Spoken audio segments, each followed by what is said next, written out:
اچھا جی، last collar ہیں حارث انصاری. جی بھائی. جی مفتی صاحب السلام علیکم. وعلیکم السلام.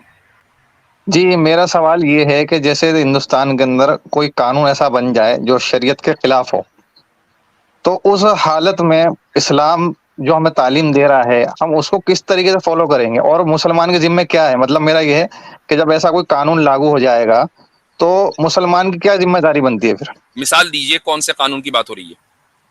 جیسے 3 طلاق ہے، یا پھر 2 شادی ہی ہوگی، یا بچے صرف 2 ہی ہوں گے، یا ایک ہی شادی ہوگی، یا پھر طلاق نہیں دے سکتے، یا کوئی اور چیز کوئی آ جاتی ہے، کوئی بات جو ہمارے اسلام کے اندر یہ غلط سمجھتے ہیں،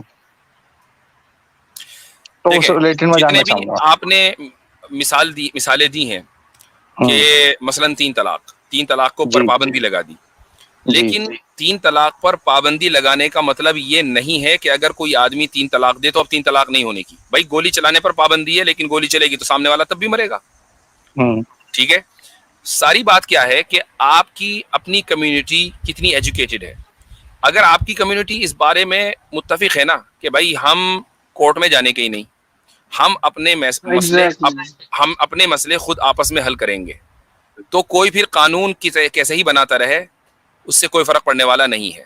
تو مسئلہ میں نے شروع میں بھی کہا تھا، ایک صاحب آئے تھے کہ بھائی ہم کیا کریں. آپ یہ کریں کہ آپ اپنی کمیونٹی کو بلڈ کریں، آپ اپنی کمیونٹی کے اندر اویئرنیس لے کر آئیں. تو جب آپ نے اپنی کمیونٹی کو اتنا بلڈ کر دیا تو پھر یہ ممکن نہیں ہے کہ کوئی قانون آپ کو اسلام سے ہٹا دے. جی وہ تو بہتر ہے، لیکن ماشاءاللہ مقبر بھی بہت ہوتے ہیں نا، تو نہیں کمیونٹی کو تو نہیں بلڈ یہ کرنے میں لگے ہوئے ہیں. جیسے نہیں جو دیکھیں جو اکثر سول لا ہے، جی مان لیجئے کسی نے مخبری کر دی کہ بھائی فلاں آدمی نے اپنی بیوی کو 3 طلاق دے دی، جی تو جی پولیس بیوی کے پاس آئے گی نا انویسٹیگیٹ کرنے کے لیے. جی بالکل. بیوی شریعت پر عمل کرتی ہے، وہ کہتی ہے مجھے کیا ضرورت ہے رپورٹ کرنے کی، اب پولیس کیا کر لے گی. ہوں، تو بھائی یہ جی ہے نا بالکل. بات. تو یہ ایشو ہے. ٹھیک ہے جناب.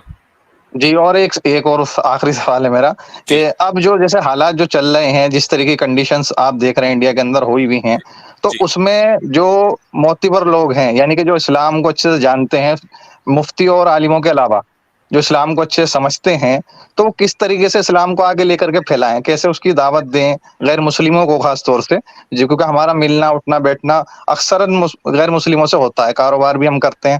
تو کس طریقے سے ہم لوگوں سے کانٹیکٹ کر کے ان کو کس طریقے سے ہم اپنے اسلام کو بتائیں، جیسے جیسے اسلام کو پھیلایا جاتا ہے، جیسے اسلام کو بتلایا جاتا ہے کہ اسلام میں یہ ہے یہ نہیں ہے، تو ہم کس طریقے اس کو سمجھائیں لوگوں کو آسان بھاشا میں، تو تھوڑا سا عمل کے وہ ذریعے، بتائیں. عمل کے ذریعے. اور وہ جی عمل یہ ہے کہ آپ جب کسی غیر مسلم کے ساتھ تجارت کر رہے ہیں، اٹھ رہے ہیں، بیٹھ رہے ہیں، جی 2 چیزوں کا دامن نہ چھوڑیں، سچائی کا اور انصاف کا، ٹھیک. ایمانداری کا.